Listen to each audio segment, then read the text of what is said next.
One thing that discipline definitely does help you with is it helps you get things done.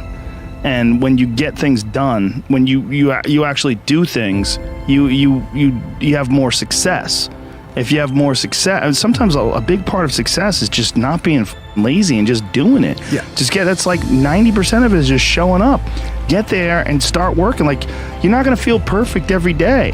If I only worked out when I felt good, I'd be a fat because there's a lot of days I don't want to do it. It's pretty much the same with everybody that actually gets good at something.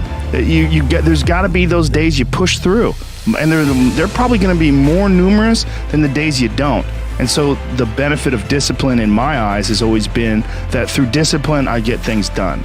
I always say that I'm like the most lazy, disciplined person I know because I don't want to do it. Yeah, but I always do. Our bodies, for whatever reason, most people, their associations are to avoid anything that's uncomfortable.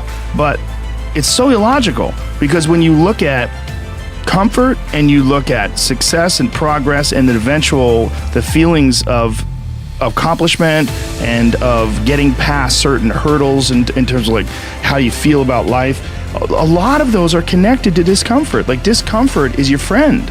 It really is. Like, discomfort and not being happy and content with certain situations in life or certain feelings in life, they're massive motivators, and they're amazing at facilitating change. And yet our instinct is to avoid those and just sit on the couch and watch some reality show about dudes who make moonshine with our jaw open, like, it's bizarre. A lot of artists and comics, I bet musicians as well, but writers for sure. One of the big problems is sitting down and doing the work. Mm-hmm. And you gotta, and Pressfield talks about that in the most concise and beautiful way. And he labels it like an enemy. He calls it resistance, and that you have to sit down, you have to overcome resistance, and that the pro goes to work. And it doesn't matter if you're sick, doesn't matter if you have kids, it doesn't matter what, you're a pro and you go to work. It puts it in your head that this is what I do.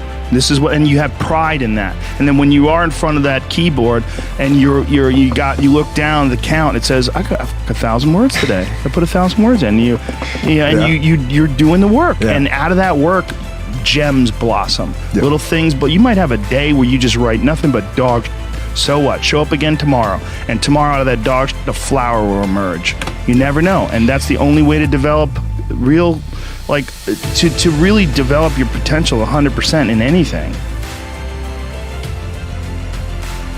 If I look back on anything I've ever done, mistakes I've ever made, paths that something that I put out that I didn't quite think, man, maybe I just waited 3 months before I released that, or maybe I should have, re-edited that blog post a couple more times before I put it online, or those things drive me crazy. The things that I've done have driven me crazy, but yelling at someone I didn't have to yell at them for, or whatever.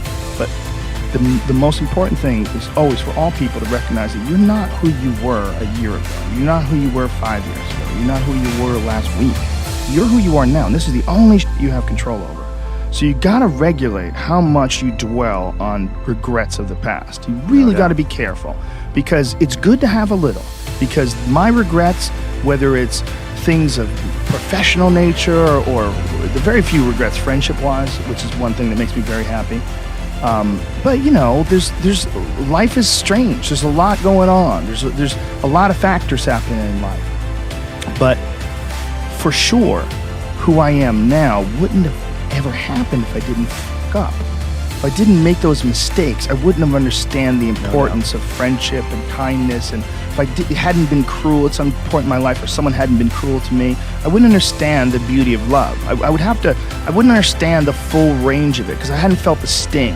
If nobody ever punches you in the face, you don't really appreciate safety. Because a lot of people don't even understand what safety is. You pretend, oh, we're safe, but you are so not safe at any moment. And when someone's punched you in the face a bunch of times, and you've been in a street fight with some guy you barely knew, you got in an argument with, there's something about regular safety that's sweeter. Yeah. It's more delicious. Yeah. It's more delicious.